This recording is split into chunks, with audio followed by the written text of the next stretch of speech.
A couple of weeks ago, we had a meeting. It was a brainstorming session attended by a few of us, and Nancy Kreschauer and John Lewis and Lisa Griffin, and we met. Kathy. I'm sorry, Kathy. I'm sorry. When I said Lisa, anyway, sorry about that, Kathy. And we just talked about some of the things that we might want to look at in terms of our committee and our involvement in the community and interaction with other decision-making bodies here in Oregon City. And so we'll talk about that a little bit later. But just wanted to give you a heads up on that we'll be talking about that. And anyway, and you were there too, John. So, yes. Yes. Thanks. So anyway, welcome everybody, and that's all I had to say for that. So do we want to have any additions or subtractions to the agenda? Okay. Do you want to mention that we have put the agenda in a little bit different order so that we have discussion items and we have non-discussion items? And so now's the time to say if you want to talk about anything in the non-discussion items, if you want any of those items moved up. I mean, of course, we're not so formal that you couldn't talk about them later, but... You're talking about the item numbers, is that 7? Yeah. Which is informational items? Oh, yeah. So if any of us want those brought up to the discussion category, then you might want to mention that now. I would like the Safe Routes to Schools program brought up, because I know that there is a letter that was in here about that. Yeah, it's an email actually, but We have an email. so we can go through that. It was just a Okay. piece of information Was that it? came across my email, and I thought Okay. there is some discussion of the committee on how they want to more formal business.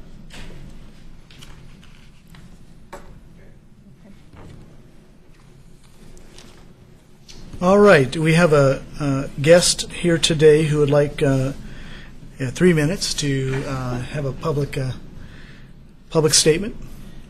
Paul Edgar, welcome. Thank you. My name is Paul Edgar. I'm the land use chair of the Kenema Neighborhood Association.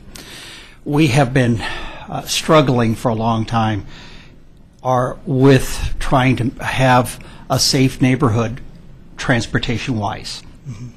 And it's always, we've had at our neighborhood meetings when we've had questions going out to all of the members at these different meetings, what is your highest priority issue? And they've considered it to be transportation and transportation safety of all issues in Kenema.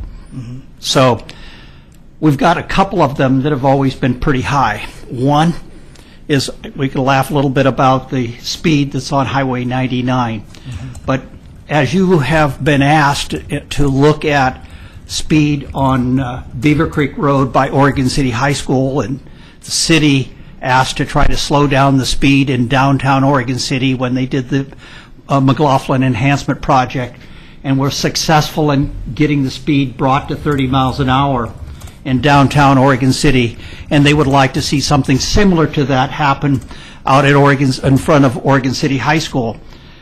Well, we think it's consistent with those types of practices that a request should go in to with all of the proper studies, just prioritize to look at it. It's equal to the priority of Oregon City High School in safety. We had a child. The buses stop on 3rd Avenue, a little back street, school buses. Child lives on the riverside. He's in grade school. He's running across 4 lanes in the early morning traffic with cars going over 60 miles an hour. He drops his books, starts to run back into the traffic to retrieve his books.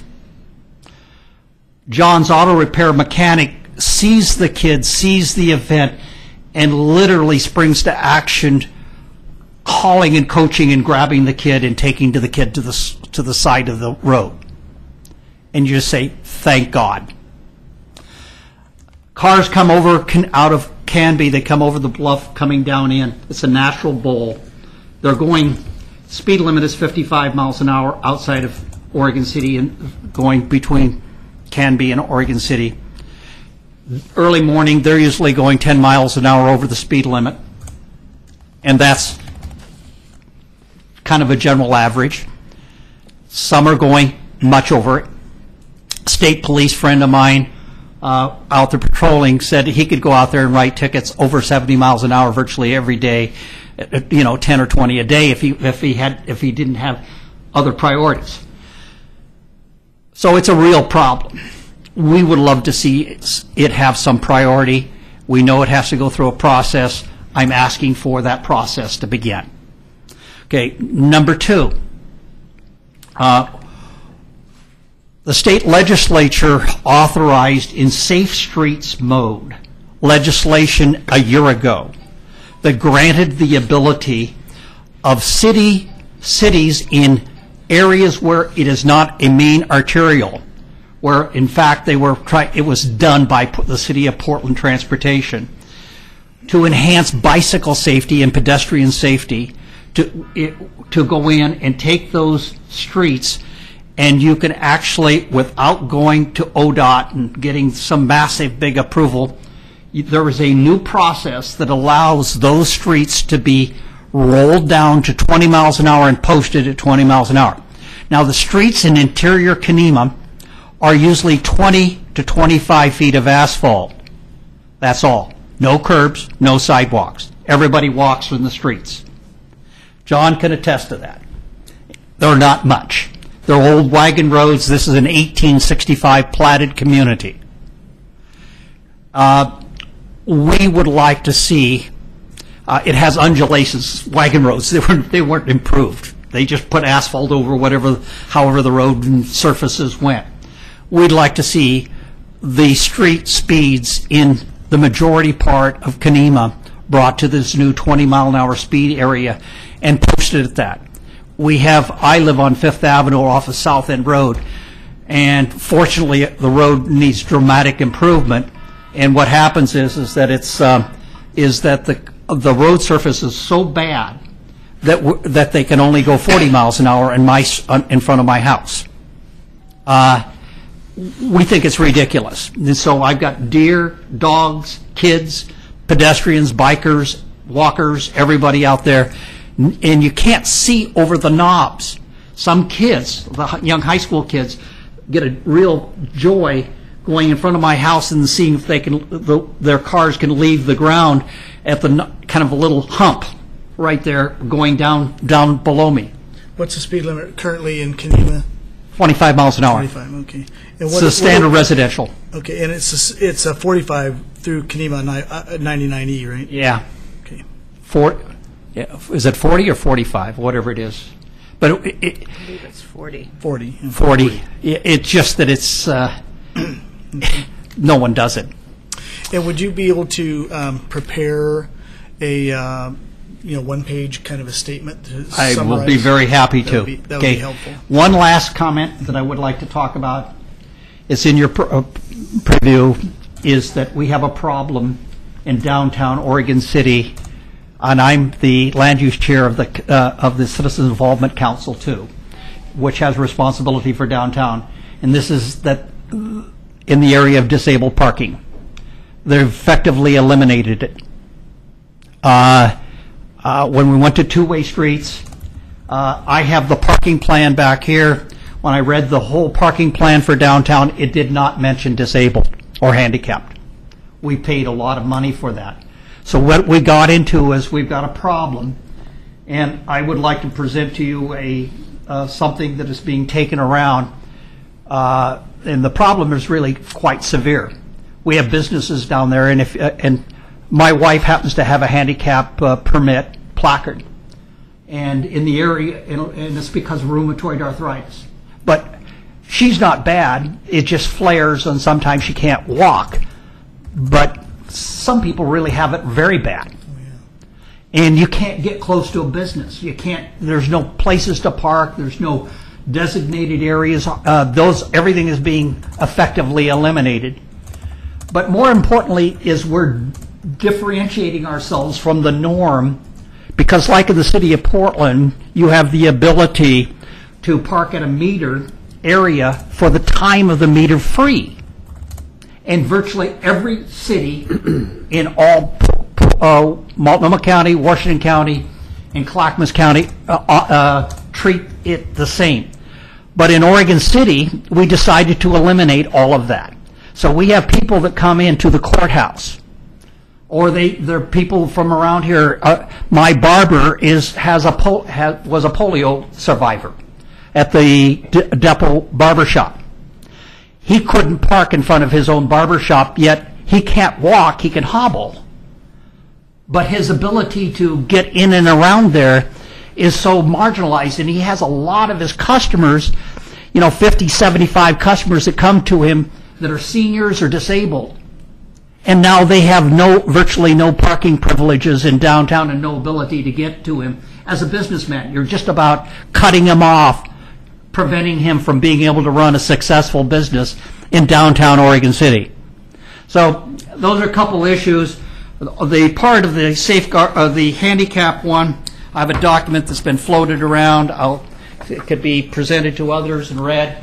But there's a letter in here from the owner of the barber shop himself.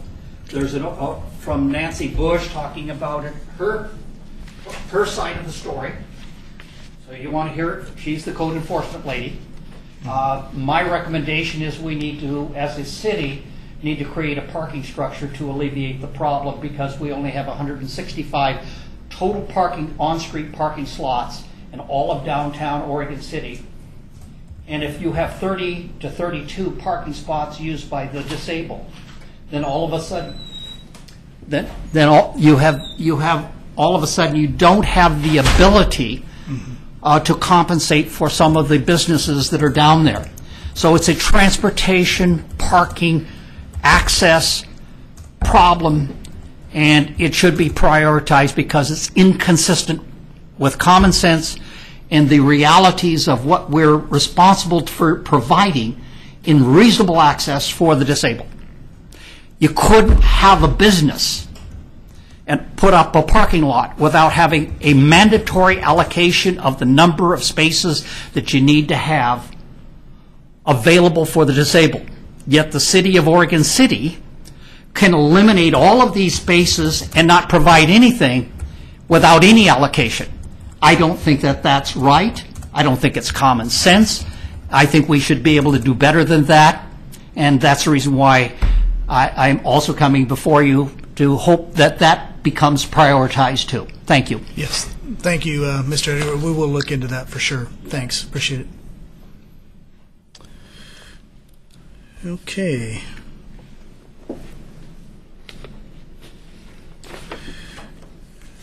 All right, I have a handout that I sent to you all, and as I prefaced in the chair report, we discussed ways to improve communication with this committee and with other decision-making bodies in the city. And so one of the ideas that we're proposing tonight and for the committee to approve is that vice chair and the chair will be added to the various mailing lists, email lists for the urban renewal, for planning commission, for the city commission, and the CIC and others. And that's consistent with our purpose. Our purpose of this committee is to advise the City Commission, Planning Commission, and Urban Renewal Agency on transportation-related matters, guide preparation of the transportation plans and programs, including the Neighborhood Traffic Management Plan. And so this will be a way for us to be more aware of what's going on with traffic-related issues in other areas, like the one that Mr. Edgar brought up, that might have come up in planning, or it might have come up in another, but we may or may not be privy to that. So hopefully we'll be able to improve our communication that way and be aware of some of these issues. Any discussion on that item? Any input or feedback? Wouldn't necessarily mean attending the meeting. Correct. Right, and I think if there were transportation issues that may occur at that meeting, we might go to those meetings, I think, Correct. just for that segment of that meeting.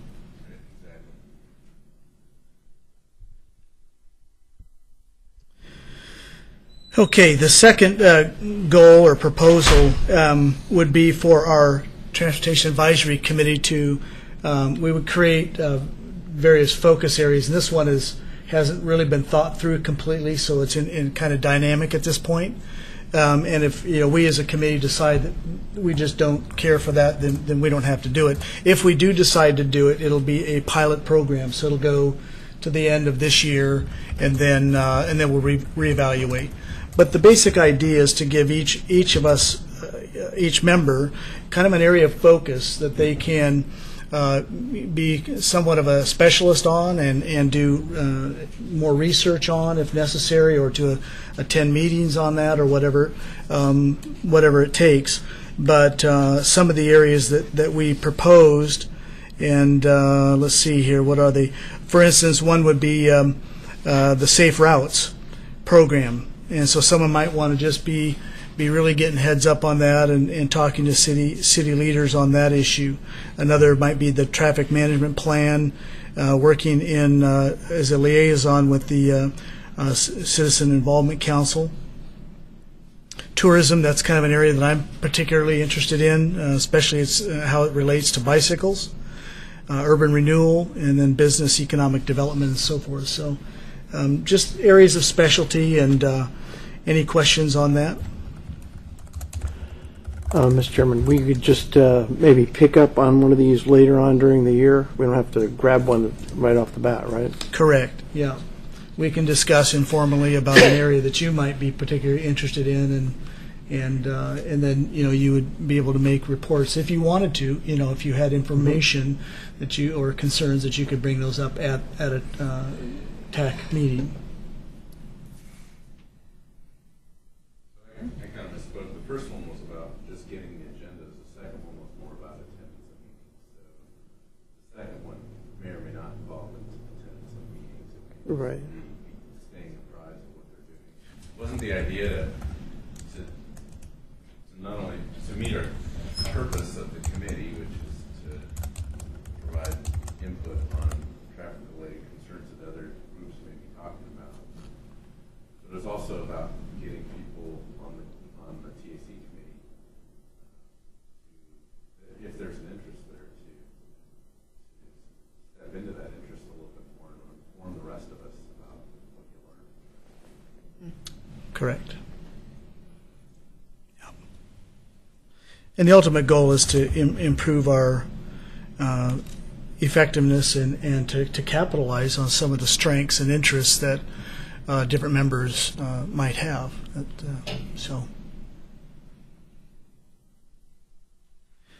So what I'm asking for your consent or approval or agreement is that we would be open to exploring this and moving forward. I know I haven't really fleshed it out, but at least that there's an openness to, at least on the second one. The first one is pretty straightforward. I'll move that we accept this proposal. You can discuss it after you get a motion second, I guess. Mm-hmm. Your second?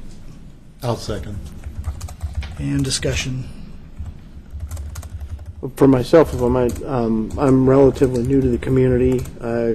I see in goal number 2 there some things that I might be interested in, but it may be a couple of months before I dig into it and come and make a commitment to kind of be a liaison there. Mm-hmm.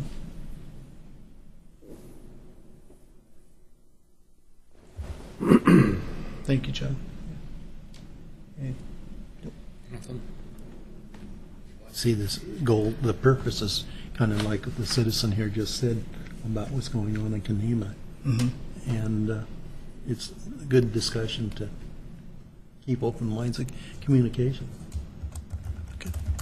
I think especially for the CIC group, pretty active, and it's with all the neighborhoods kind of up and running now. It seems like there's more and more items that come up there. I know Nancy said I haven't in a while, but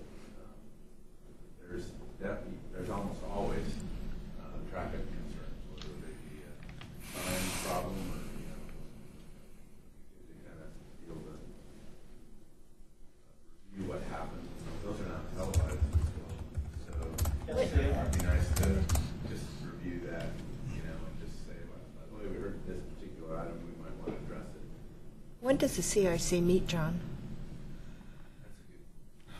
It's a Monday. Citizens Involvement Council. When do they Right. meet? No, When that, do they meet? yeah, that's They meet usually on a Monday, first Monday of every month. of every month. Okay. Second Monday. Second. I just read my email. We can, Okay. I mean, that's fairly easy to answer, we just don't know, I don't know that off the top of my head. Okay. But do they meet here at City Hall? Yeah, right here. Do they meet here? Okay. So they are televised then? Yeah, Okay. they're recorded just like this. Okay. Okay. Well, good. We have any other discussion? We have a first and a second. All in favor? Aye. Opposed? Abstain? Okay, pass. Okay. Next on the agenda is the Transportation System Plan, and John, you're going to present that? Right, so Kathy distributed, there's one in your packet, but she also distributed an updated version of the announcement for Community Open House, which is Monday, February 27th, from 5 to 7. It's here at City Hall. Not sure, how much has changed, Kathy, from what you It was really just a couple typos. So this is the clean copy. Excuse me. What, just for clarification, there's a meeting in Canby at the Adult Center. That's a different meeting, isn't it? Yeah, it's a different meeting, but I was, The same time and day. I have that here somewhere. So there's a jug handle project meeting. You're invited to an open house to attend the house Monday, February 27th. Canby Adult Center. So ODOT will be there. The times from 5 to 6:30. So yeah, same time, different topics, different meeting locations. You're right, that's coming in. But with regard to this community open house, I think these open houses sometimes are lightly attended, so Yeah, they are. sometimes it's nice to have people there that know a little bit more than the average citizen. So if you can attend that, you'd be welcome.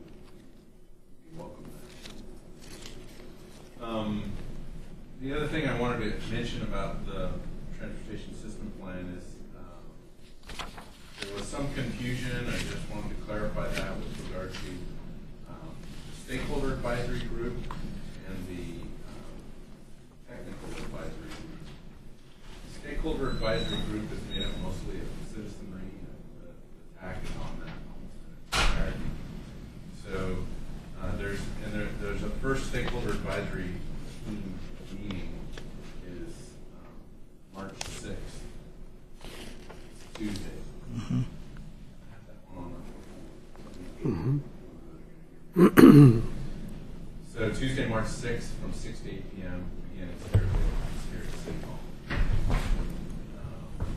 Actually, it says on there, so did you guys get that email? We did, yeah. And I know it was originally a little confused, so I thought you are part of the SAT, Stakeholder Advisory.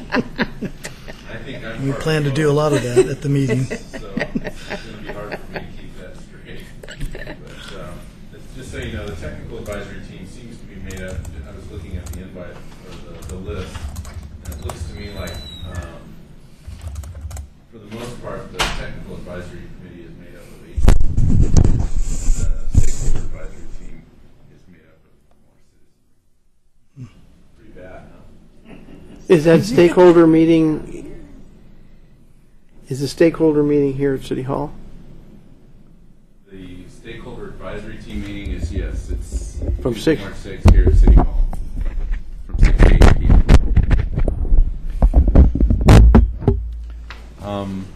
The other thing I wanted to mention is, have you been on the website? Have you all? I know you have, Scott, because I saw your comments there. was going to bring that up, but if you've all been on it, and you've all kind of played around with it, it's pretty robust, I think, with the ability to ask questions or to make comments. I think I saw Paul's comments regarding the issues that you brought up here today. I don't remember the parking issue, but I remember the speeding 20-mile-an-hour issue. So what I didn't get an update on was, how quickly we'll respond to those issues. I haven't made any myself that way, but those of you that have them, I'm curious if you're getting feedback right away or if you're getting anything right away. So that's not necessarily a problem.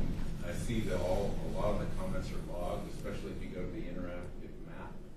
That's really got some neat things that I think we should consider adopting as a transportation committee, because it really makes it nice for a citizen to get on there and raise a concern even after we've gone through this TSP process.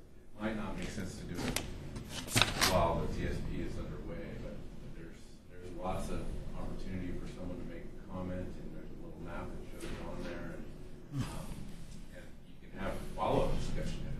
And the one thing I wasn't sure about was the thumbs up and thumbs down, and whether or not that meant you were supportive of the discussion item or not supportive of the discussion item, or you were supportive of the suggestion or not supportive.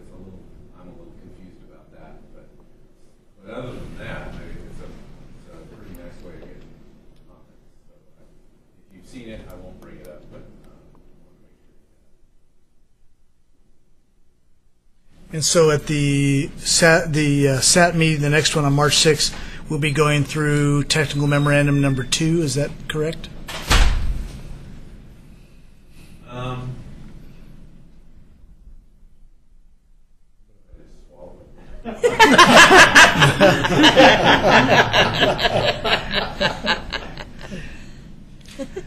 Okay, so repeat the question again.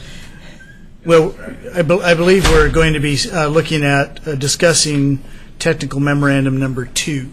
We've already done technical memorandum number 1. I'm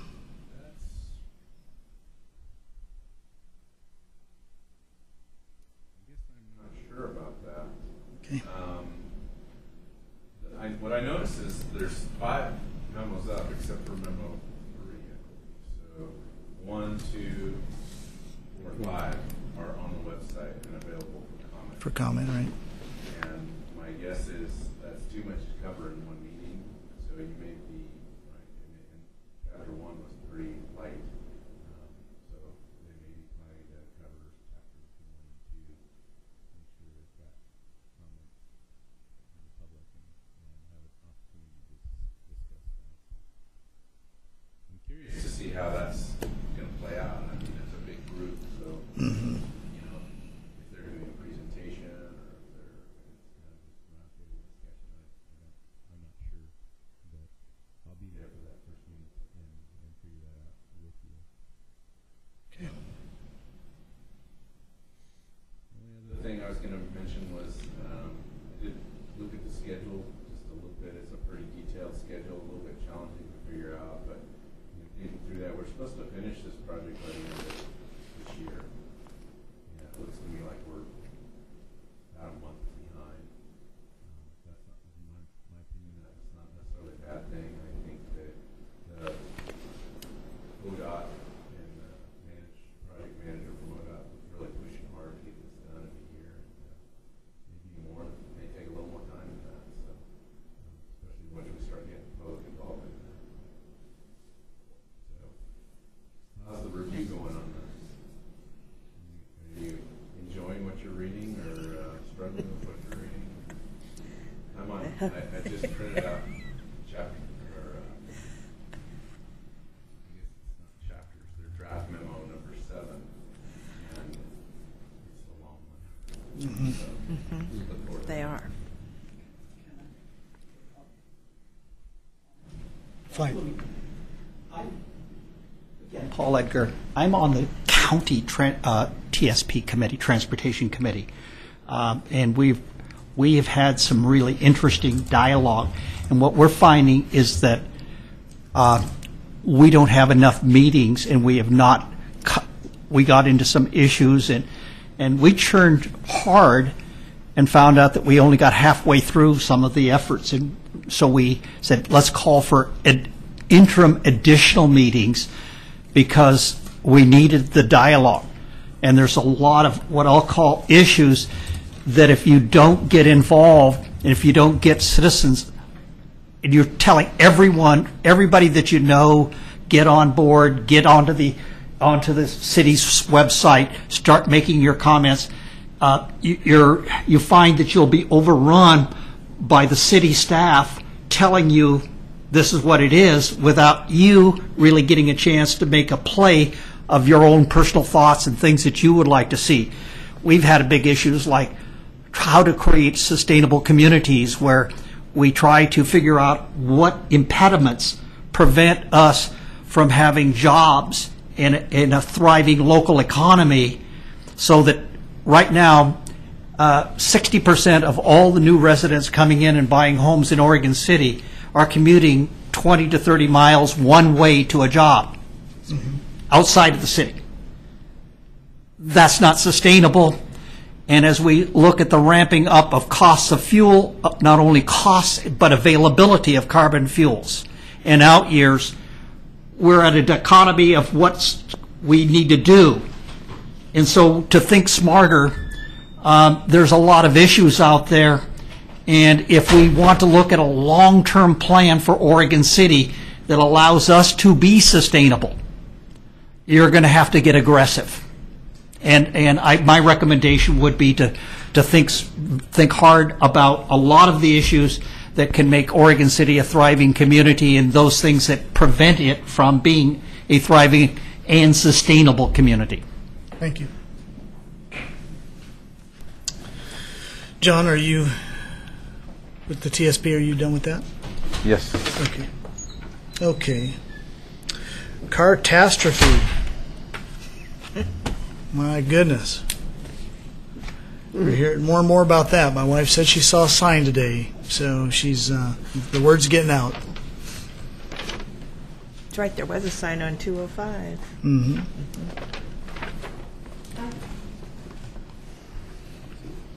Well, I know that's got my eye. I'm just, I think it's another opportunity to make the announcement that the closure, the 104-hour closure for Highway 213 at Washington Street is on schedule, is planned for March 27th, to start at March 22nd at 8 p.m. March 20 starts at March 22nd. 8 p.m. That's what I said. Yeah. March 22nd, and ends on March 27th at 4 a.m. So that closure is required so that we can move the bridge that's being constructed right alongside of Highway 213 right now, move it into place, and that is scheduled to take 104 hours or something less than that, hopefully. So again, the message is come to Oregon City early and stay here for all 104 hours. I think that was the most positive message I heard on this. Or stay home. Yeah, stay home, definitely, if you live in Oregon City. If you want to come to Oregon City, come to Oregon City early and stay here for 104 hours. Because it's, the word I'm getting from, I talked to a Clackamas County sheriff, and we met with Oregon State Police not too long ago, and they're all very nervous about how this is going to play out. So 99E, Washington Street and 14th and 15th, you can imagine they're going to be bumper to bumper and very slow going. But I think trying to deal with the incoming traffic that might have missed the message coming in from Canby, or the regular Oregon City traffic coming down through Malala Avenue and on to 10th, you're going to struggle getting out at 14th and 15th. So that message to avoid Oregon City is a good one. The other little piece of information is, the mapping that we've provided so far and provided in your packet includes closure of Abernathy between Redland Road and Washington Street, and that's got some concerns. We've got the whole Park Place neighborhood who typically uses that as an access into Oregon City, and they will essentially close that. The reason for that closure is to, one, provide emergency access to Clackamas County, who, most of their operations center is on Abernathy and that stretch of Abernathy. And then when the wood chip truck spilled all its debris on the on-ramp at 205 northbound, what we learned in that particular incident was that all that 213 traffic that was asked to turn onto Washington Street was even further impeded by the traffic that was trying to make the shortcut at Redland Road down to Abernathy. So to keep this flow moving, we made that decision to close Abernathy. And there are other alternative routes for the Park Place neighborhood. One is to come down to Redland Road and go the back way through the hospital, Anchor Way. The other is to go out through Carver, like a lot of people are being asked to do. And there is another internal route that gets them out to Clackamas River Drive. Still a bit of a challenge, but it takes them through some internal streets in the neighborhood and gets them out onto Clackamas River Drive, kind of north of the intersection that's closed. But so interesting dilemma there, but. So I had a quick question. Sure. Did I read someplace that there was potentially going to be traffic flaggers or control of some sort in a few locations? So I know right now, occasionally early in the morning, that intersection just on the north side of the Clackamas River Bridge, there's a kind of a Y intersection with 224. And I mean, sometimes it's Carver and yeah, in Carver. Yeah. I know there's flaggers there. Yeah. So we'll have flaggers on either side of the bridge at both of those intersections. Okay, good, because right now sometimes it really backs up. Right. So I mean, if you add the stuff from 205, it's going to be interesting. My concern is that the message is getting out, and people hear it over and over and over again. And this morning I had an experience. I won't get any detail on it, but I've been talking to this person personally for the last month, and today it finally kind of hit home. And she realized what the issue is. And the Abernathy's going to be closed, and I'm and it took me about a half hour to really talk this through with her and say, this is you're going to have to really plan your route. So my concern is that people are seeing these things, and they're kind of going, oh yeah, but they're not really getting it, And so I don't know that there's anything that can be done really to avoid that. I think we just have to be prepared to. I know hear complaints. I've heard about. There's lots of provisions that are kind of going to be in place during the incident. So we've put together Alita and Nancy are putting together a detailed incident action plan that includes ham radio operators to look, kind of further beyond in Gladstone, Milwaukee, Canby, Molalla, that way, just to kind of get a sense of the backups. We're also diverting a lot of traffic that's coming north on 213 to I-5, and so there'll be some incident routes there. And in terms of before the event, there's radio spots that are going to be playing pretty heavily the days before, and we've now internally we're having weekly meetings with like I said, police, fire, state police, county police, city police. Fire district, ODOT, traffic engineers. We're going to have flaggers at 15th in Washington as well. I think I heard, the rumor has it that because I have a motorcycle endorsement, I get to drive the little what's it called? The little truck or the little rig that they use for writing tickets, parking tickets. Just in case, there's an incident or we have to, provide water or bathroom break to somebody. So there's lots of unique provisions that are kind of being considered in this to make sure we not only get the word out, but also during the event. We've got the mobile command center. That's another pretty big deal, which is fire department's mobile command center. So we'll be manning that throughout the entire event, and it's got a camera that goes up in the air 40 feet, so we'll be able to kind of see in several different directions how the backups are going. So. Wait, does anybody have a calendar? When is our next TAC meeting? It's not as random as it might sound. Yeah, that's a good March question. 20. Well, Okay. there was an article in the Oregonian that Oregon City School District is taking a furlough day that Friday. They moved a furlough day from May, and they moved I it to didn't March. read about that, yeah. Yeah. John, I had a question on this map where the orange was, that on, where is it? Part of Washington would be closed between 14th and Yes. 12th. Yeah, Now, is that going up the hill? Is that by Tony's Fish Market? both up and down. Okay, because of those businesses So you're going to that are eliminate there. the light, right? You're going to Yeah, we're eliminate basically the going light to there. program that light to where it's Just yellow. allows for the traffic to move down Washington onto 14th and out Okay. to 99 East. Okay. So yeah, there is some concerns about local access, and it's always a challenge with local access when you're trying to get a lot of people through there. But with the flaggers, I think there'll be some opportunity. For Okay, people because to I get know in there. Curves is on that part, because I know they're considering closing at least one day during that time.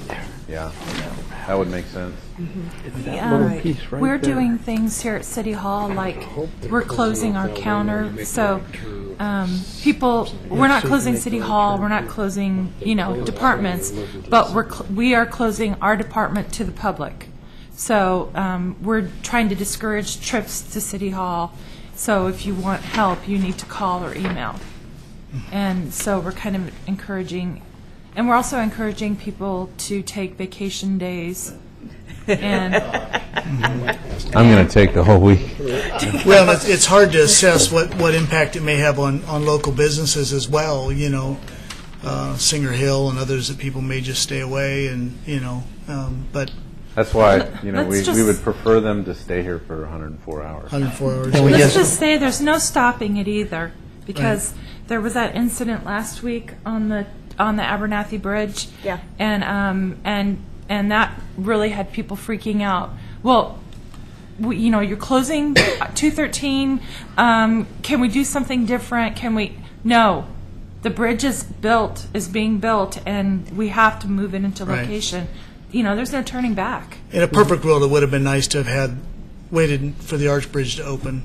Yes, but funding, Was it, yeah, it didn't work. yeah. Just one of those things. I know one fact, and that is that we will get through this. Yeah, We will. yeah, we will. So, And the contractor is excellent. Yeah, that's true. The work is moving forward on schedule, and they've hit all their Good. Get home. deadlines, and so I think everything's good. I think it's just keeping that message fresh. You're right about the time. I was looking at that flyer while I was at the gym, thinking it would have been nice if we'd have started those with black and white, and then 3 or a week before Right. turned them red or Interesting. something Yeah. like that, because definitely draws attention. So. well, it'd be interesting if 213. I like the fact that you're going to keep that light at Washington, so it'll be a flow going. Because I could see people getting stuck on 213 on that expressway and then wanting to, turn around and try and back up, to get out of there to go through the city to get down to McLaughlin, and so there may be some. It's good to hear that that'll be open. Okay. Any other comments on that? Kathy, did I miss anything on that? I mean, I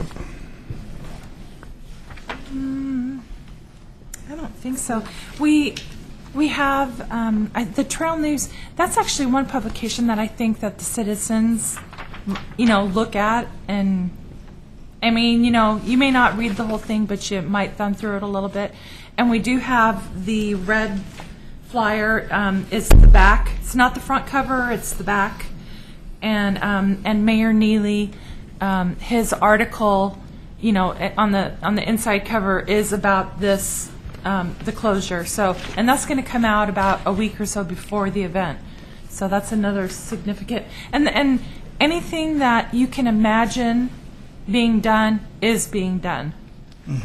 They've thought of everything. There are notices that went out on the BCT Yeah, phone they're- bills. Water bills They're and going water out in the bills. utility bills Right. that we've mailed them to affected property owners on the detour route and the Park Place neighborhood, that area. And they're going to be putting like reader board signs, the message signs 30 days before the closure on Highway 213. They're going to be putting those message signs out. During the event, ODOT, and Scott probably knows about this, they have a message sign at Wilsonville on I-5, and they're going to have it on there encouraging people to stay on I-5, don't use 205. And so they're doing everything they can to channel traffic away from Oregon City. So. All right. Should be fun. I'll be gone. I won't. I'll be in California. Ooh, nice. It's like, Well, our TAC meeting is on the 20th, so That was a good question. I hadn't thought Yes. about that. yeah, that'll be one last meeting before catastrophe. We'll be asking for volunteers. If you, yeah, well, actually, I thought about that, our Lions Club is very active, and if the city needs any volunteers to, help direct traffic, we'd be glad to do it. This is the first time in 20 years working for public agencies that I've actually seen tour groups going through, like college students. We had an OSU class. They dropped in at the Jug Handle and did a tour, and now we have a high school tour tomorrow. Students that are interested in engineering, this is an interesting project. Oh, yeah. They want to look at it. Absolutely. So. Yeah. So I have a technical question. Where are the bleachers going to be for There those you who go. want to Right. sit down there and watch the bridge move? Home Depot parking lot, I guess. I don't. That's You're not allowed.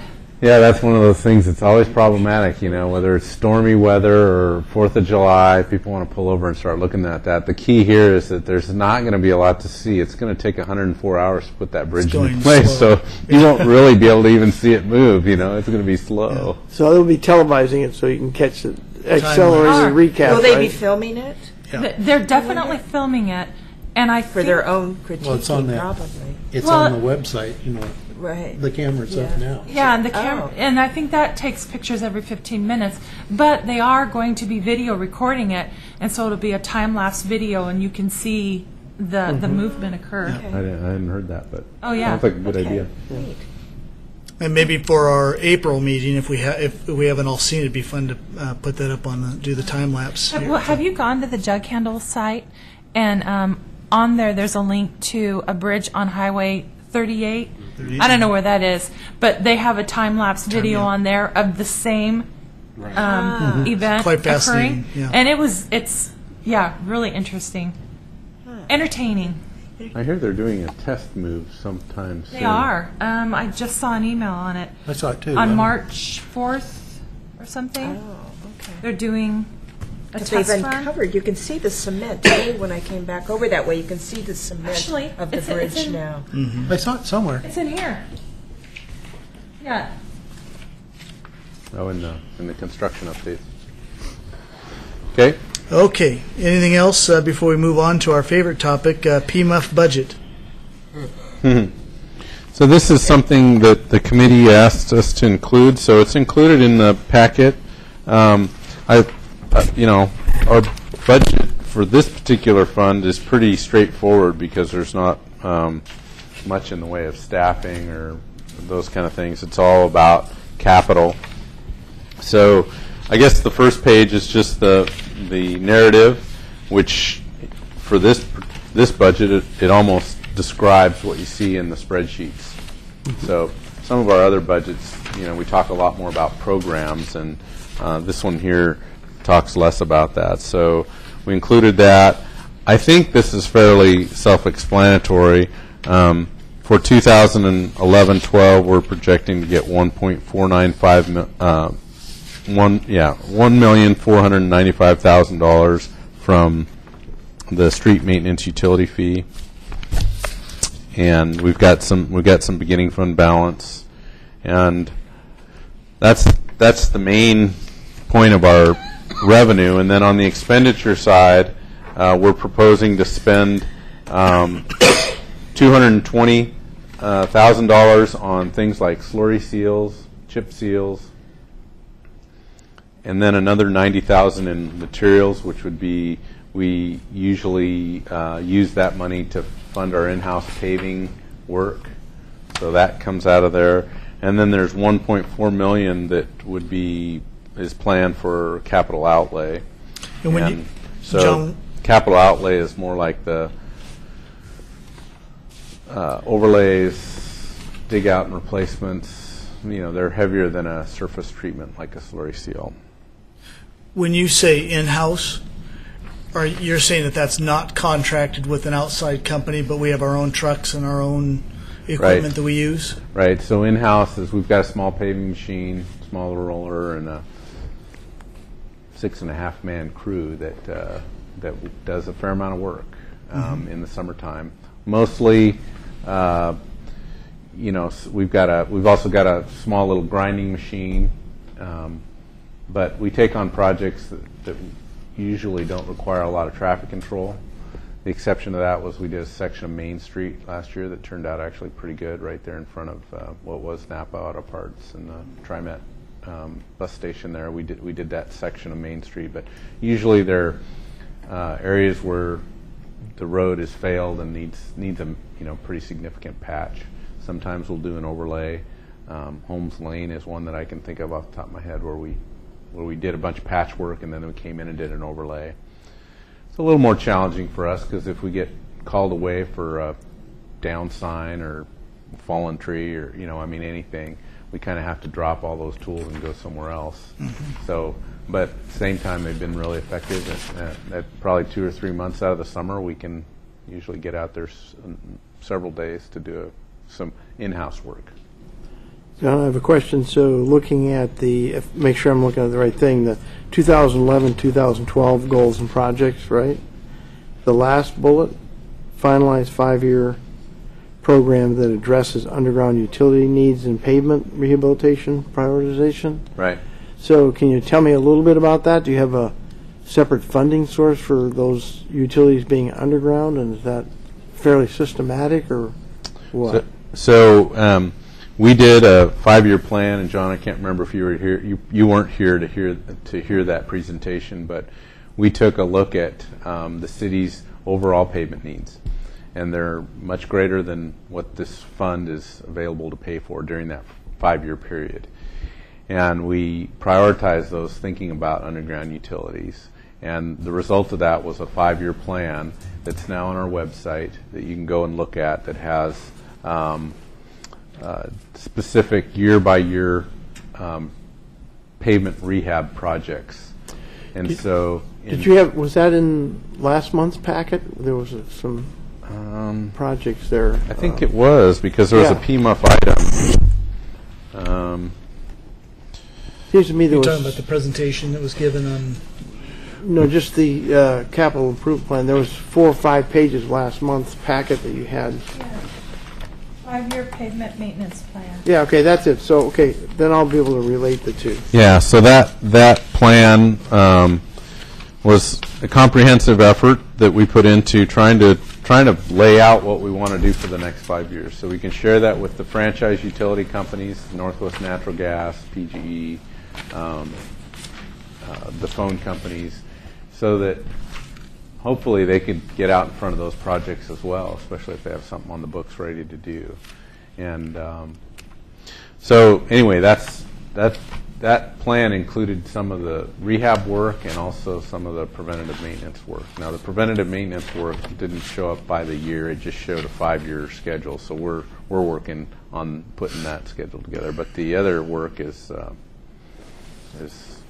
should be moving forward.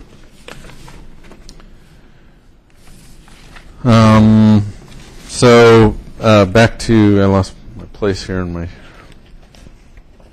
but the budget, but there's, so If you haven't paid attention to the city budgets before, there's one page, page 154 in your packet. That's the revenue side, and 155 is the expenditure side. And then there's a proposed budget. The last three columns in each of those are proposed, approved, and adopted. And then the first three show previous year's expenditures and revenues. So that's kind of how that reads. So right now, if you look at page 155, under the adopted, which is the last column, that's where I pulled those numbers from. 220,000 for contracted services, and again, that's the slurry seals, those kinds of projects. 90,000 for acquired materials, that's asphalt for our crews. New construction of 1.4 million. Then you get down into some of the transfers. There are some transfers that go into, like there's a general admin. We get hit with general admin, some CAD work, and street division project management. So that helps transfer some of those funds into using PMUF dollars into other funds. John, looking at the revenue increases, I know that the payment management fee has been relatively new. So do you anticipate looking out 5 years at, so for example, this year the adopted amount was just over $2 million. Is that going to continue to grow proportionately, or is it getting to its max now? It's max. It's getting to its max. I think we talked about this before. There's like one more increment, and actually the revenues, the total, because the total is $2 million because we're showing beginning fund balances for this year, but really the revenue is closer to that 1.5 million. It's 1.495 million that we're collecting from those revenues. Before you moved to the city, when it was adopted, the city commission determined the rate was set at $11 per residential per residence, and the city commission decided that it should be phased in, and so the first year it was half that. And then after, so it's been increasing incrementally over 5 years. Next year is the last increment, and so it's going to be, with inflation, it's going to be $11.22, and then after that, it's a 3% increase per year. So I think next year, if it's $11.22, the following year, it's going to still be under $12. So right now it's going up by $1 or $2 a year. Thank you. John, I noticed that on the page 154 that there was a carry forward balance that went through 2010, 2011, and then no more carry forward. I'm assuming then that the contingency on page 155 of 301-201, that is basically spent, the contingency has been spent every year. Is that correct? It actually, contingency. We have not spent out. We've stayed under what we had budgeted to spend. So if that's the question, we haven't necessarily spent every penny that we've collected. My sense is we will. We've got some big projects that we're likely to consume that, and we need.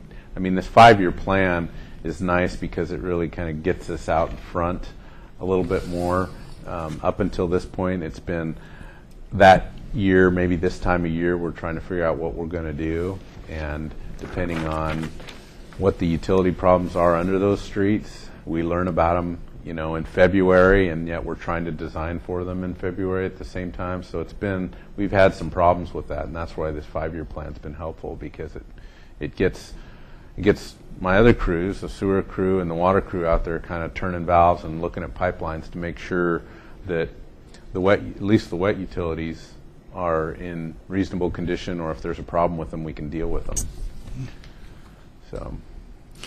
And just out of curiosity, how do we compare our system maintenance plan and the charges and all of that how does that compare with other cities of our size? Is that Oh, we're way better. way better? Yeah. I would say, well, I think there's some truth to that. I mean, but you know, it is harder because the comparisons that we have are things like our pavement condition index.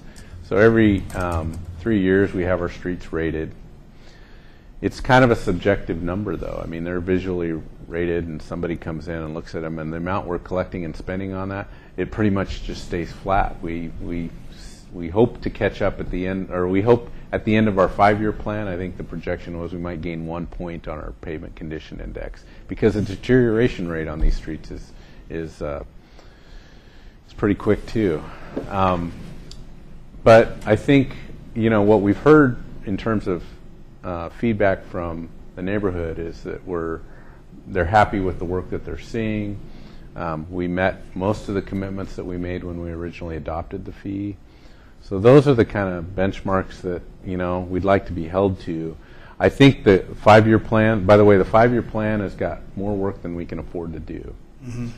But it gets us a good list so that when there's one of those projects that has utility problems underneath it, we can say, well, that's a more complicated project than we can do, but yet we've still got plenty of work to get done. And you know, you know, it's hard to compare because cities are different age, different construction over the years, different topography. There's lots of factors there, but I would say, you know, based on my knowledge of what the other agencies are doing through my association with the American Public Works Association, you know, some places have fees and been successful at getting them, others have not. You know, I think, I don't know, it's one of those things, you know, you can drive around a little bit, maybe take a look at that, but. And the fee is only intended to maintain the existing PMI, Pavement Maintenance Index number. It's when there was PCI, Pavement Condition Index. It's to maintain that number. It's not to improve it. So, so when the subcommittee met, that you know, there were several stakeholders on the subcommittee to come up with a way to pay for our maintenance needs. They determined that they didn't want to improve the pavement condition, you know, they didn't want to improve our pavement condition index. They wanted to just maintain it, you know, because of the economy. They didn't want to slap property owners with $35 a month or whatever it was going to take to fix the system. They just wanted to maintain it. We don't want it to get worse. That's what they determined. So That's good information. It's almost like a sales tax in the sense that I think the good case study that you should quote or reference is Leland Road. And this was very complex because it needed more than maintenance, but the maintenance fee only allowed it to do what we can only do pavement. We And- can't and do so they- sidewalks. We didn't get our bike paths in there either. We can't do Yeah. sidewalks. And they couldn't, and so they stretched it the best way they could to fit it into what they had guaranteed and mandated, which was part of it. And that was what we got done was excellent, but that's all we got done. Yeah. Because they did what the rules said. What they were committed to do. Have we ever had a lot of complaints or concerns about the PMUF? Well, we've had people comment about, you know, why do I pay this fee and you haven't done maintenance on my street? We get that pretty regularly. I think it's kind of like your stormwater fee. People don't necessarily understand that there's costs associated with maintaining what storm system we have, and whether that means you know, if you've just got a curb and gutter in front of your house but you don't have a pipe, there's still that, you know, We still travel cost. down Malala Avenue Yeah, it's and still benefit. trickle down. Yeah, and that's true for streets as well. As everybody uses them, whether it's a street you live on or not. You know, everybody uses them, whether you're walking, biking, or driving. So we get that. Leland, in particular, you know, we heard we want more, and that's the struggle that I come up against all the time. Is you know, wanting to do the best job we can to make the community happy and build a project. I mean, we're engineers. We like to build curbs and sidewalks and, widen the roadway to make it, more conducive so that it's a straight line all the way down the road. But that was never the intent of the pavement and utility fee, and that was when they first adopted it. It's like Kathy said, you have to pick a threshold. The program that we use, it's a database and puts all that condition information up there and tells you what your needs are. It shoots for a higher PCI. I think our PCI right now is 60 or 61 on a scale of 100 to 0. It shoots for 80. And so you take a city like Tualatin, who's had, first of all, it's a newer city.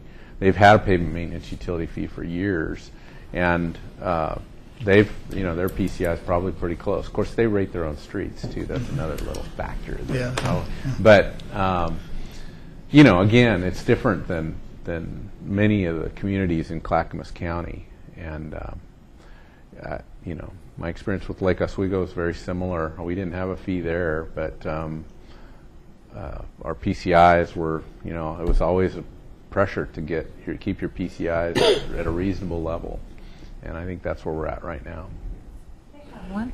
They got one while we were there. No, not while I was there. Oh, well, when I was there.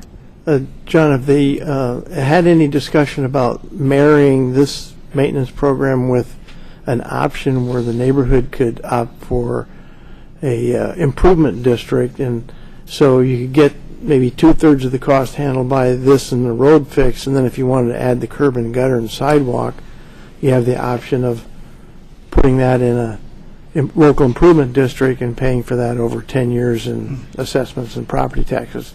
I mean, it's an option, it's not forced, but a neighborhood really wants it, maybe they would jump at that. Yeah, it hasn't been proposed seriously yet, John, but I see it being a viable option, especially with, there's been proposals for increasing it to cover some of the sidewalk maintenance. All those are good as long as we're talking about not trying to stretch the existing dollars to cover new liabilities. Right. If that's the case, then you're going to see, your existing liabilities get worse, right? But the idea of marrying it up with additional, an increase to the fee to cover some sidewalk improvements, or the idea of marrying it up with a local improvement district, those sound like outstanding options and something that, neighborhood, I'd love to try a couple of test projects on there. Nancy may have some concerns over some of the staff time involved in trying to put those things together because they are pretty labor intensive to get. Yeah. We've got local improvement district code, and it requires you to jump through quite a few hoops to get to that point. But if you have some good examples of how it was done in other cities, that might be helpful. Most of them were in a different state. I don't know, this state's a little gun shy on local improvement usually districts. Local improvement districts that I've been involved with have been utilities, right? Sewer, you need sewer in a neighborhood, and you do a local I've seen them done for roads too, where a city will say it's time for significant maintenance. We have enough money for a 50% improvement on this, but we can't do it all, so we want to LID the other 50%. And amazingly enough, if it's the right project in the right neighborhood, they'll go for it. Yeah. LID. Local improvement district. Yeah. Can I weigh in for 1 second? Sure. This is very interesting. Again, Paul Edgar. When I've studied the fee structure, how it was calculated, and it's based upon, what is the manual that you guys on? The trip generation manual. Yeah. Incidents of travel per business per household, and so it's like 10.6 incidents of travel per household in a normal dwelling unit type environment. But they capped businesses and structures. They capped McDonald's up on Molalla has virtually 10% more incidents of travel than an average house. That's, to me, is not very reasonable. And so they get into this calculation of pass-through. So this means you're not really the destination deal you're passing through. But when you get into it, when we got into the people or the incidents of travel that occur in downtown Oregon City, the courthouse generates 7,000 visitors per week. There's 1,000 employees in downtown Oregon City, based upon Nancy Bush's calculations, that come into there.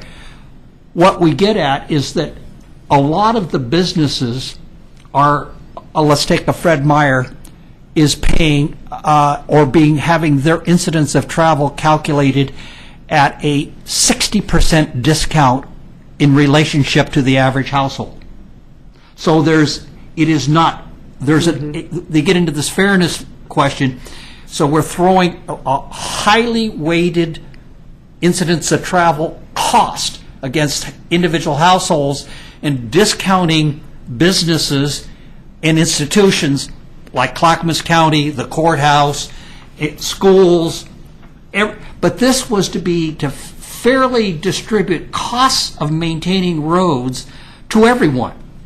But yet at the same time, we didn't want to burden businesses to a degree where we made our city unfriendly to business and therefore kind of collapsed ourselves down any worse than what we kind of do accidentally, because a lot of the cities out there do not use this. And this is very progressive, and it's now a pay now or pay later and tenfold in cost. So we really didn't have a choice, and it was smart. And but we can. This would be one of the areas. If I were a mayor, I would be asking to review this and say, can we be fair and not put so much weighted cost and exposure against the average resident, because it is regressive to people of need. And so when you have a lot of people of need, it hurts. So I just want to say that there's some kind of negative terminology that you use there with regard to regressive and trying to. The other thing that we looked at was what was manageable, and we also looked at the businesses. We actually took and broke out the arterials and the collectors and the residential streets when we started looking at the amount that the businesses should pay.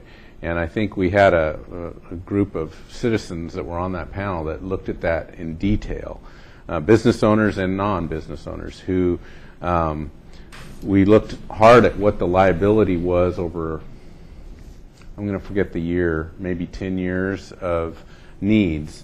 So if we take our arterials, the business community took on 100% of that. And the collectors, my recollection is they took on 2/3 of that liability. And the residential streets is what the residents has got. So it wasn't just, that's kind of how we came up with some of those ratios. It was definitely based on what our pavement condition told us, or our modeling told us was what that liability was based on classification, and tried to place the appropriate liability on the appropriate needs. So residents kind of theoretically pay for residential streets, and businesses pay for arterials and more of the collectors. And that's not an exact science. And by the way, the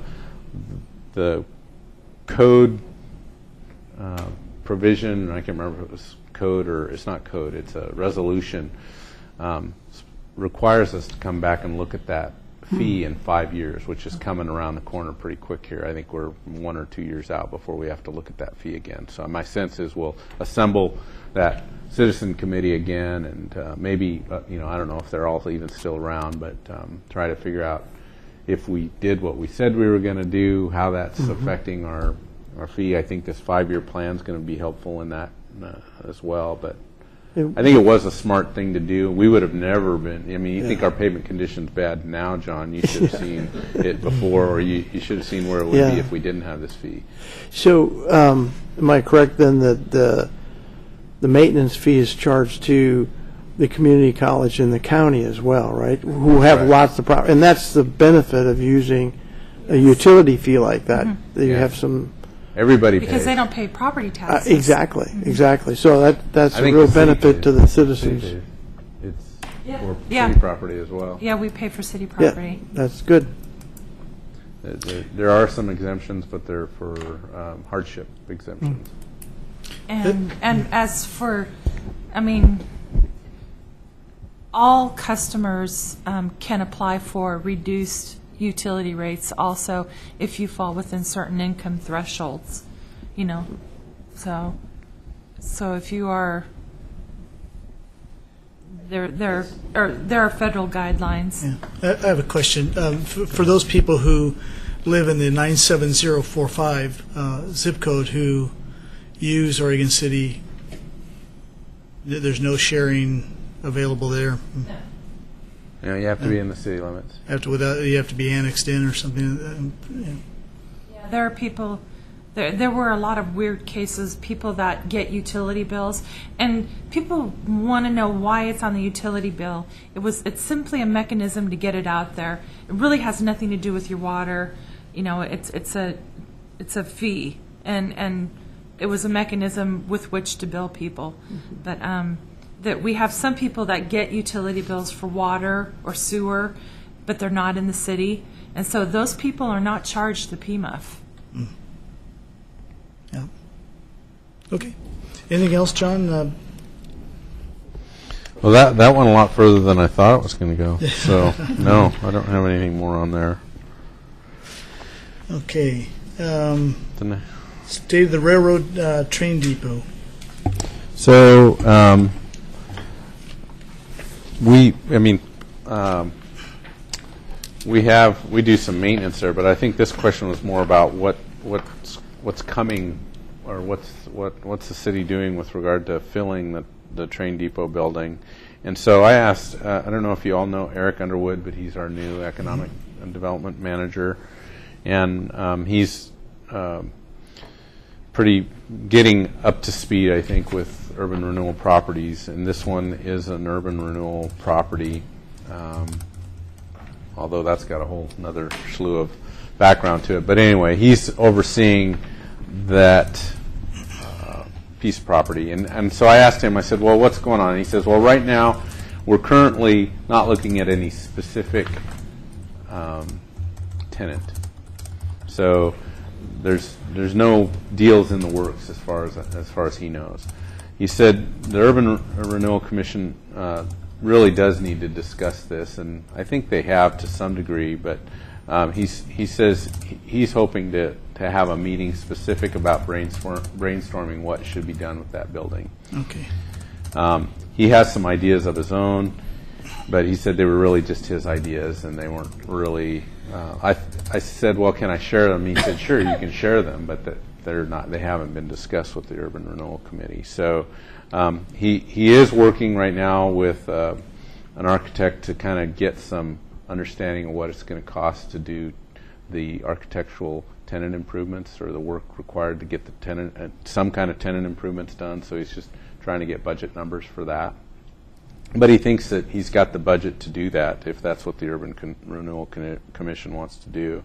Mm-hmm. His ideas, and I'm guessing he didn't just come to the table with these ideas. He's probably heard them from others, but they want it. I think the intent is to keep it open for at least some use by the Amtrak, the people that are using the Amtrak station.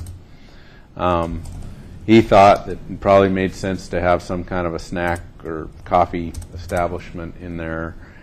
He thought that a kiosk that had some historic artifacts or some reference to the museums that are in town, specifically the one across the street that might kind of point people in that direction, that made sense. He mentioned something that was kind of unique. I haven't heard about it. He talked about a business incubator, something that maybe there might be 2 or 3 office spaces available for new businesses, and I guess the idea would be to help them develop some economics in the city through a good location with parking and a reasonable rent. Now, those are just ideas, and so I don't want to express them as anything more than that, but that's the status of that particular building. But having someone there to provide some service to the Amtrak passengers would be helpful, maybe incentivize bringing the California to Seattle line through Oregon City. That might be of some interest to them in doing that. And we didn't talk about that. What is in your packet is a letter that I'm thinking the mayor sent, or Yes. yeah, Doug signed this September, letter to Amtrak requesting. They're not necessarily negotiating, although they probably would if that door were open. But right now, it's just this letter request that, as far as I know, hasn't been responded to for having the Coastal Starlight train, which is the train between Los Angeles and Seattle, stop in Oregon City.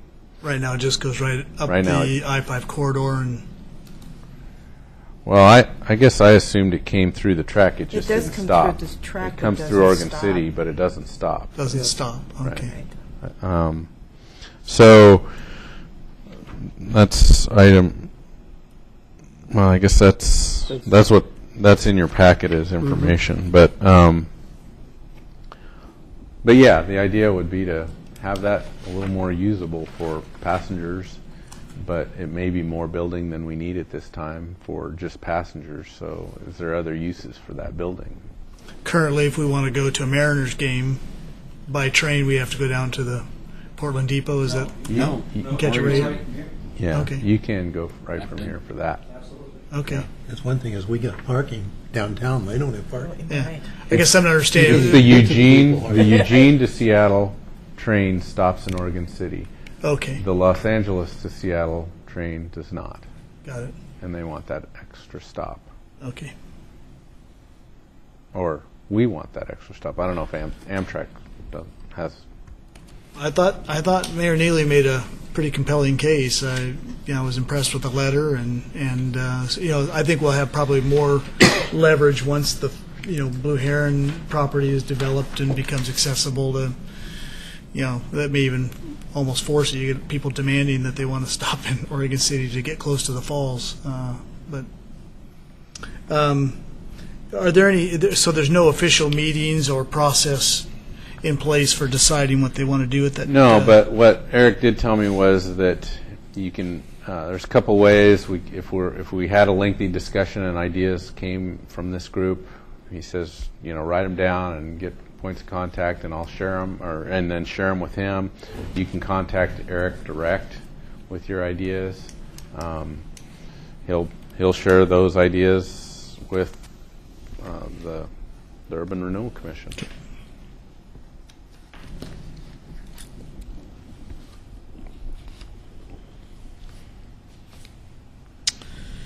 Okay, informational items.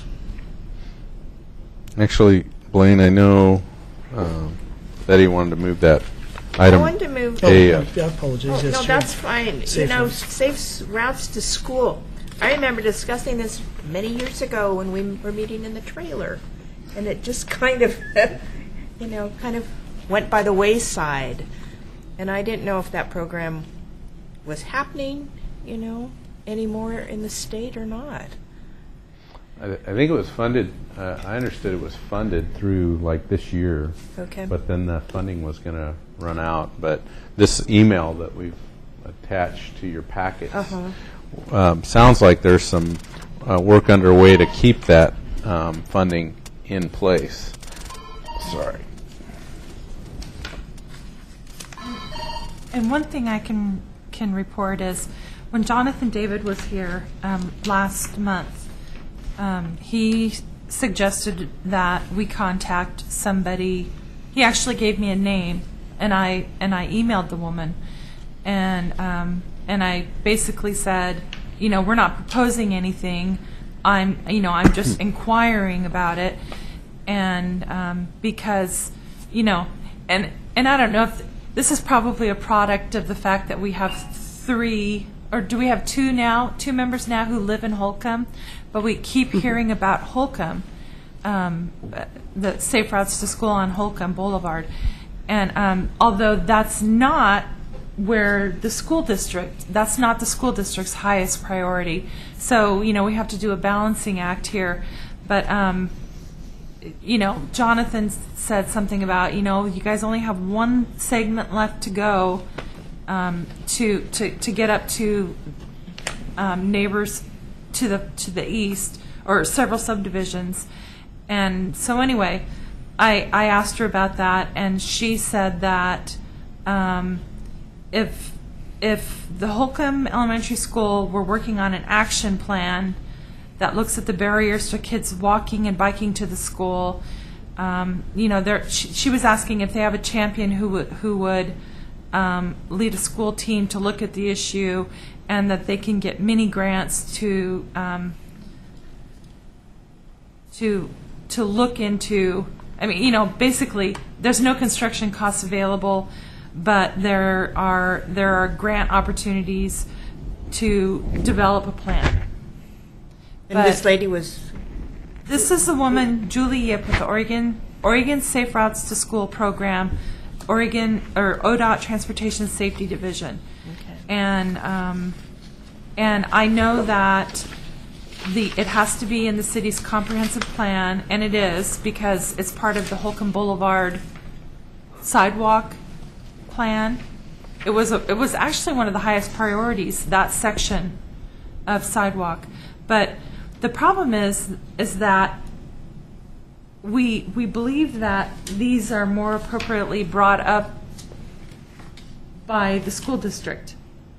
I mean, I think we've heard that the school district should be promoting these rather than the city, and we haven't been able to. Right, because I remember we had a representative from Oregon City High School when we talked about this a couple of years ago. Yeah. So basically, the Safe Routes to School program was funded. Sounds like there's some question about whether that funding is going to continue or not. That's It correct. may be on the chopping Right. block. Let's assume it's funded for another 5 or 10 years. Mm-hmm.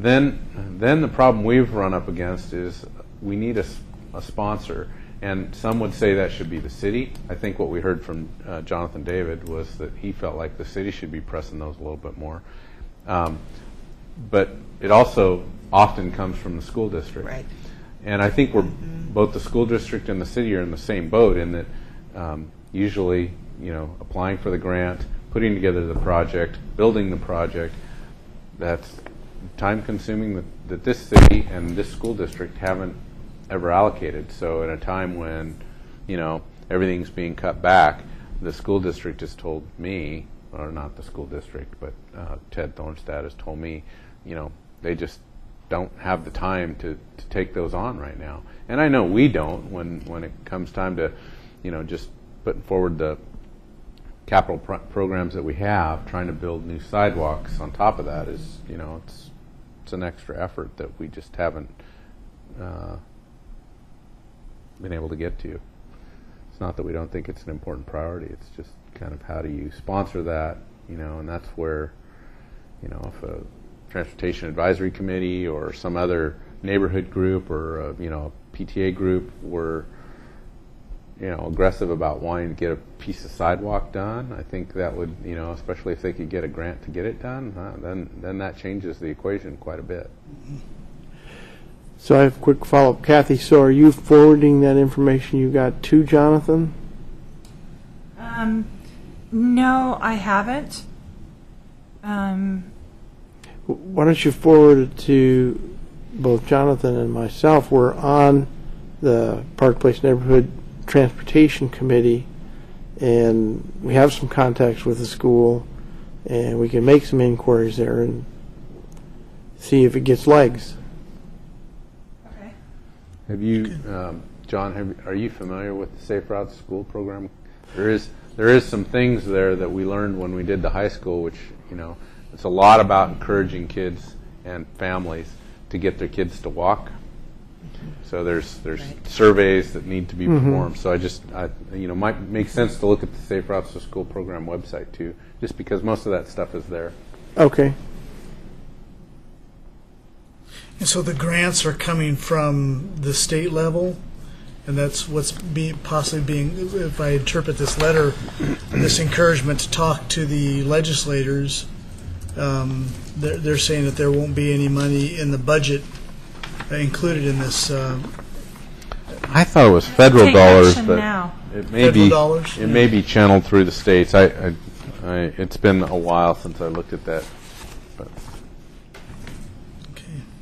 One other thing from this gallery is GTAs, because many of them really have traction at a greater Yeah, they level do. than the city or other people might have.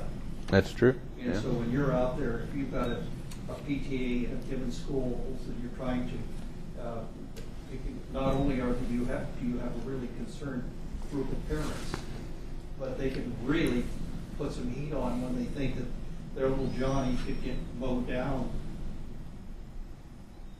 through indifference of the community to provide safe access to schools.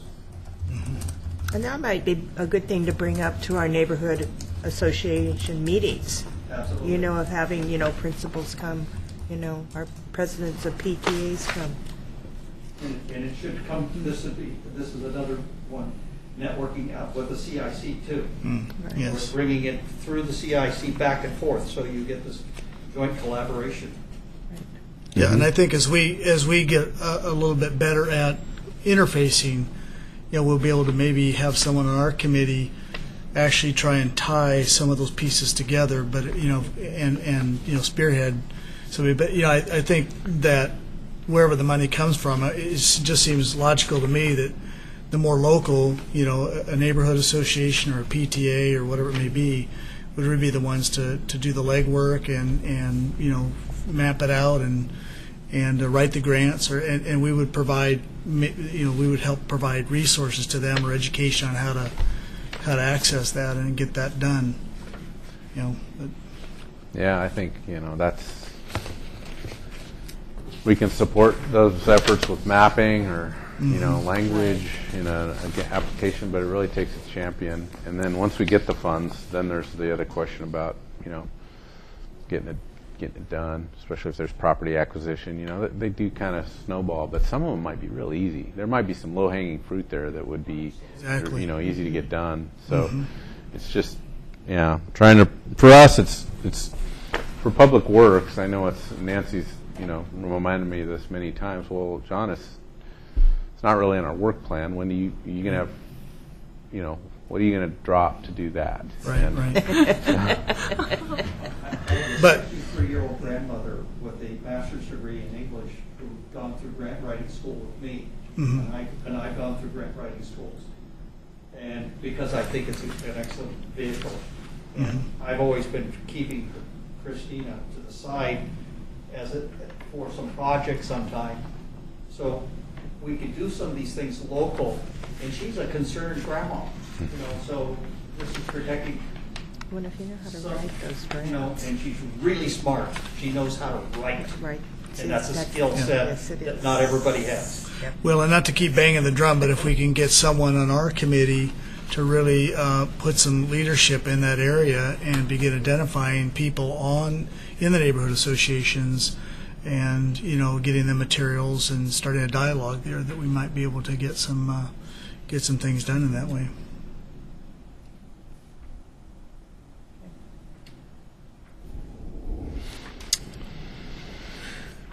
Okay. You can't do everything, John? That's in the other of your job description. Don't tell my wife.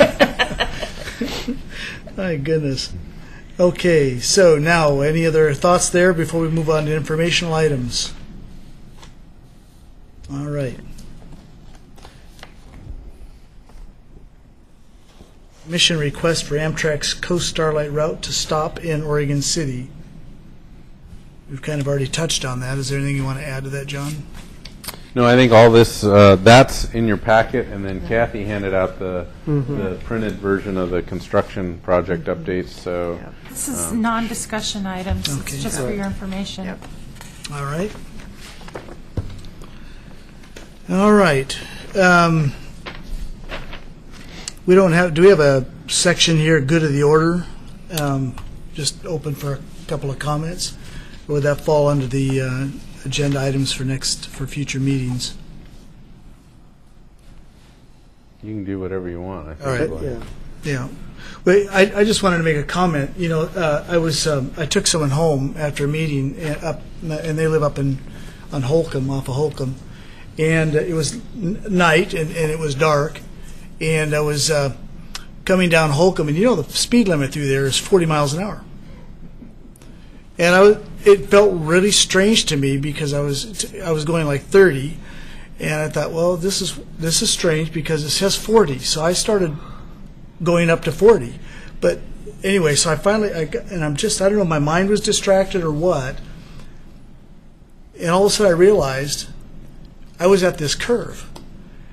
And it's dark in that whole area. I had that feeling right there, you know, when you're surprised, like, oh my gosh, I'm going 40 miles an hour. And it just seems, maybe I missed the sign, but it seems like there should be something somewhere, you know, maybe at the grocery store that would bring it down to 30, you know, because I was surprised. You're too along a 40 and suddenly you have a 90-degree angle turn. It's really caught me off guard. I stayed on the road though, so lived to tell about it. But I can imagine. How long ago was that, Lane? Was that just recent? Last week, yeah. Last week. Yeah. I haven't. Holcomb, I don't think I've been up there in the last 3 or 4 weeks, but our crew went up and put. Yes. Thought our crew went up and put reflective buttons, upgraded signage along there. The Maybe it was 2 upgrade weeks to have ago. the Yeah. yellow chevrons. Yeah, Those are relatively new. yeah. I thought we did. You know, I thought what we did was we implemented the study that we provided with you a couple weeks ago. Last Right, month. right. Mm-hmm. Yeah. Which was, you know, again, a third-party review of that intersection, So, but picking up or what not intersection, but that Lane curve. was saying, you know, maybe something at least just east of the Holcomb Bridge as it goes over 213.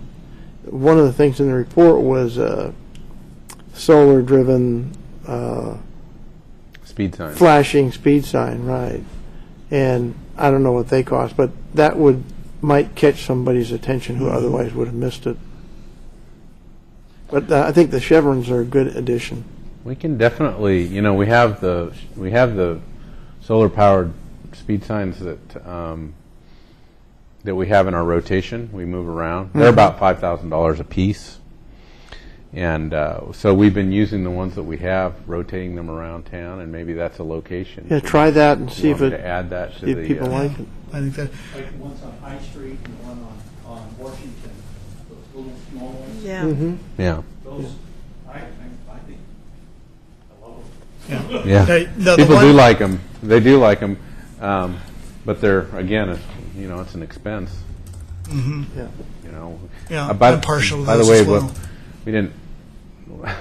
Our striping. I don't know if you've noticed, but our, you know, we put the legends and the crosswalk bars. We do a lot of Yes. that work. This year, we're well overspent on those line items. Signage and our striping is overspent, and we get to make it up in other areas. But, you know, a lot of our crosswalk bars, I don't know if you noticed, but they look a lot better than they have in the past. The signage, like what we've done up Lynn and some of the other boulevards, Holcomb, you know, those South End, trying to clean those up and make sure they're reflective. And so it's not like we're not doing that work. It's definitely, we've increased the amount of work that we're doing there, and I've asked Nancy for more budget in those line items so that we can continue to do that. But at $5,000 a pop, one of them actually got ran over. I don't know if somebody was trying to, just didn't like what they saw, or I don't know what it was, but you know, no problem. But we can rotate. I'll add Holcomb to the rotation on our. Are you talking about the trailer, the ones that are on a trailer, or just the pole? Just the pole. Okay. Yeah. Like Paul mentioned, we've got one on 12th, and we move that one every so often because I also think they lose their effectiveness.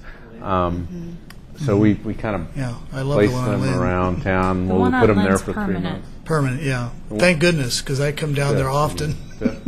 It's like, Lynn oh, and Fifth, yeah. Right, that one is permanent. I think Washington Street one's really highly effective, and I think that High Street is highly effective.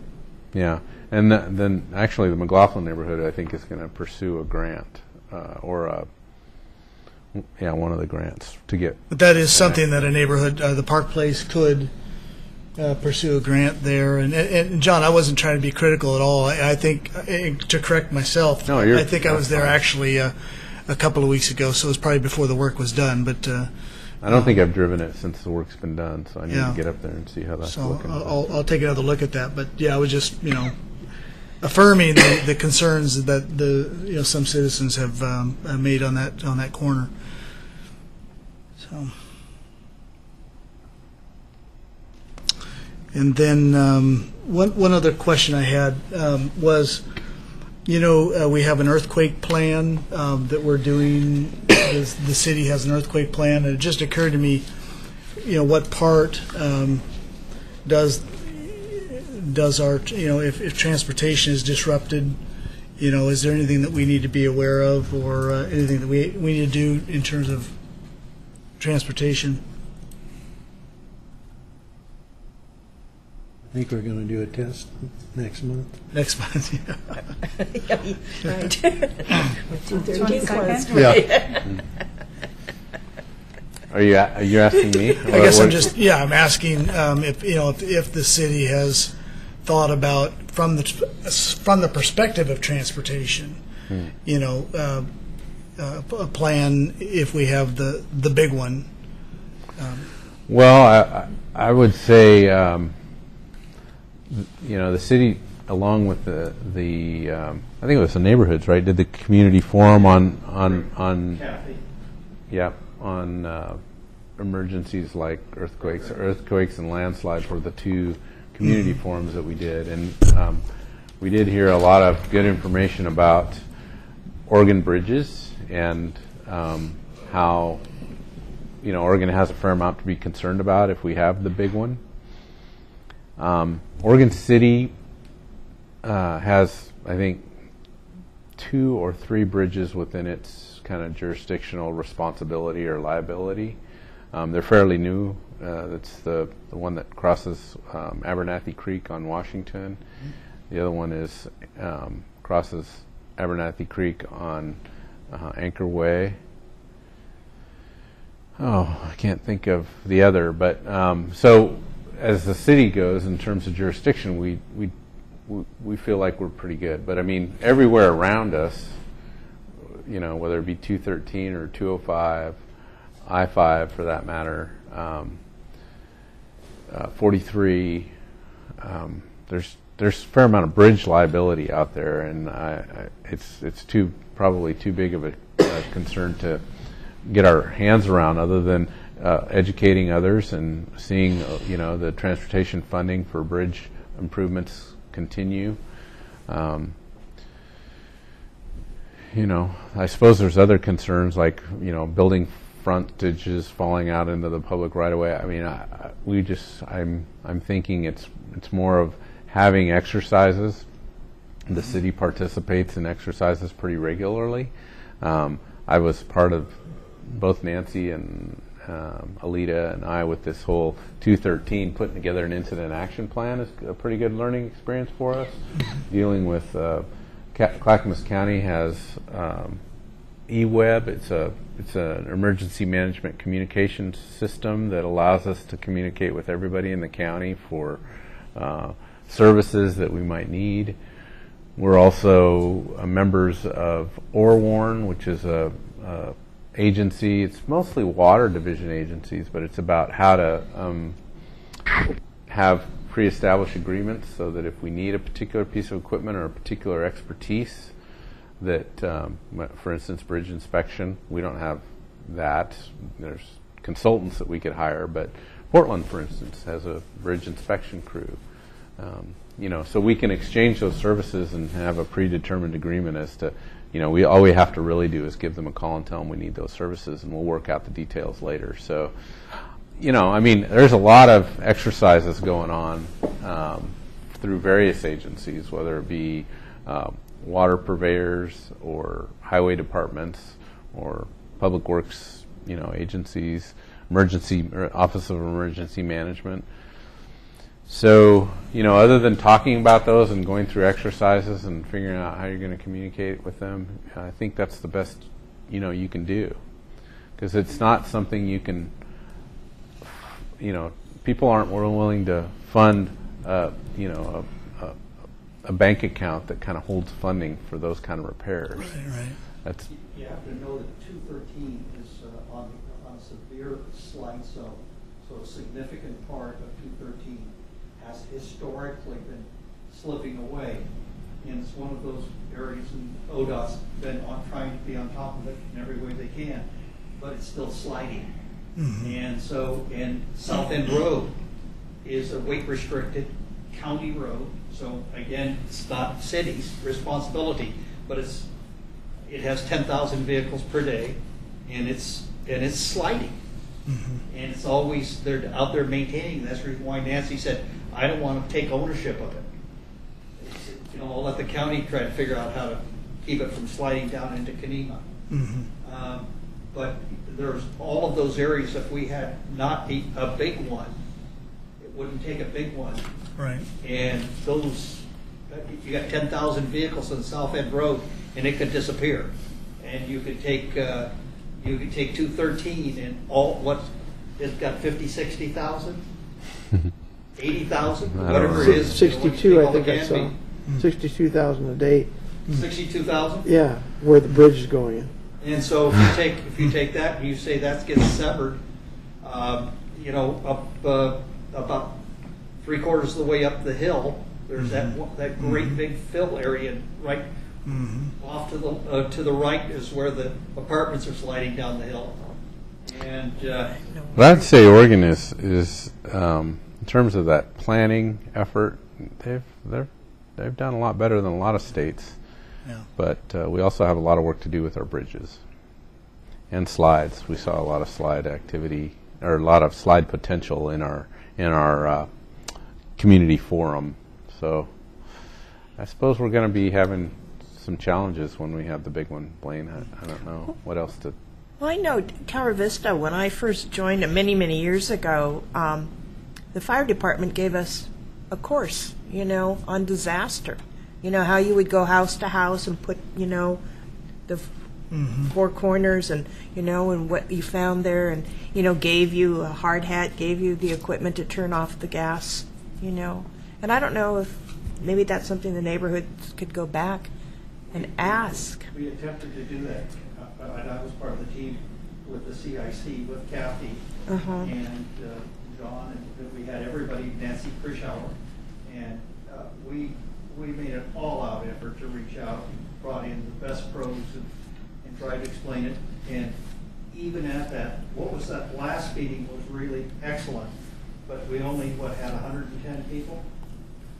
Kathy? How many? Yeah, but we pretty much filled up the auditorium. That was a We really good filled it up, turnout. But it's kind of like there's a lot of this means it's got to be done in the neighborhoods, and there's got to be a lot of outreach, citizen to citizen within your groups out there, because no matter how hard we tried it, boy, we tried hard to to fill the place in every way we could, and it was still kind of in a sense disappointing because we need to get the word out better. Well, this was kind of done in a small group, like 25 to 30 people, where they actually went through like first aid, bandage and splints and all of that. And it was a great class. Interesting. One of the things that came out of that last community forum was we invited the group of people that were hearing impaired, and we probably had 8 or 10 hearing impaired people in the audience. So we had someone that was doing sign language, and one of the people had experience with a pretty active group in, I want to say, Santa Rosa area. And he brought a brochure that was developed through the neighborhood association that had it had provisions in it for the hearing impaired, but it was for everybody. So it was a plan, great. and it had like things like phone trees, so that people in the neighborhood could include their information. And that brochure was he talked to me, but we presented it to. I think the CIC and Chris Wadsworth to see if we could get interest through the CIC to do something like that. Again, it's one of those things where the city can support it, but trying to get, that's something that really needs to develop through the neighborhoods. And if it means bringing staff, like someone from the fire department in, I mean, we're usually always willing to show up for these meetings. It's just trying to drive that. It seems to do, the effective ones kind of come from within the neighborhood. That's what we've seen. So again, I think we're up for it. It's just kind of, trying to get someone to sponsor it. Right. And we have a potential guest speaker that you could have here in Oregon City that's really knowledgeable. It was a CIO for the Dagami Department of Geology for the state of Oregon, and then he moved on now to CIO for the Red Cross, Chief Information Officer. And he lives here in Oregon City, James Roddy. And he knows slides, he knows earthquakes, he knows emergency preparedness, and he's a dynamic speaker. And he could bring in addition to all of the other stuff, the Red Cross kind of image of what do you do to be smart, neighbor to neighbor. And so, but he's really dynamic and a nice guy and capable of really turning an audience right on their ear. He's gifted performer, speaker. Yeah, I've heard about the Rotary Club here.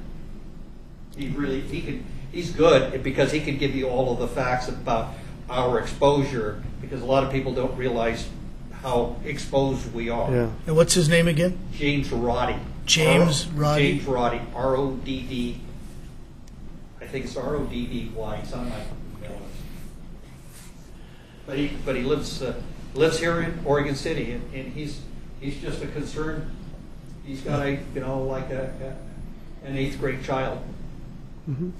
Well, there's been a theme tonight, and that's been finding champions in the neighborhood associations. Well, the other good thing is the neighborhood associations I've heard that some of the attendance in some of these meetings and some of the ones that I've been to, you can fill a room of people that want to talk about broken sidewalks due to trees. I understand, and the ones that I've been to were all positive. The people weren't, there to bash anybody. They were there to hear and learn and listen. And I think, lots of times they're looking for good speakers. So, that's. I do think that, there's only so much.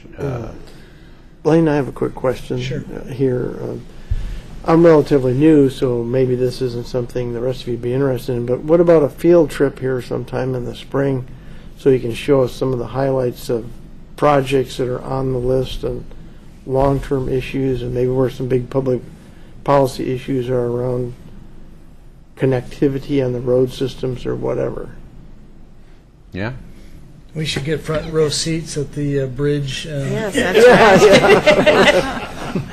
We could put you on the bridge deck and have. There you go. That's right. We get to strike the hammer. You had said that we might be able to do a Arch Bridge tour at some point. Did I remember that? Recall that right? I think I did. I mean, the inspector offered that. It's definitely hard hat, earplugs, kind of. There's definitely personal protective equipment that needs to happen there. But I think a small group would be pretty easy to have there. I haven't been back since I did that first tour, but I think a lot of the same kind of work is going, and it's probably, so we could schedule that if, there was a handful of you that wanted to get on that bridge and take a look. Steve would be willing to get up inside the arch, actually, right? Yeah, Well, right. our studio manager, she said she'd be willing to run the camera Oh, really? and that'd be do great. some video. I just talked to her today about Melody? Melody. She's kind of interested 'cause she's going to do something on the bridge, I think, tomorrow. The one that's being moved. So, you want me to send out an email, or I see a hand, so who wants to get out there on that bridge? Oh, I'll get up there. Got the whole committee. As long as it's not raining. Yeah, right. When it's done, we're going to have steamboat races and have people sit on the arch. Oh, yeah. You're going to bungee jump Right. to get off. Betty, you first. No, thank you. Not after seeing that girl who bungee jumped in her cord. Oh, broke. where was that? We're done. I think we are done. Anything else? Yes. Adjourned.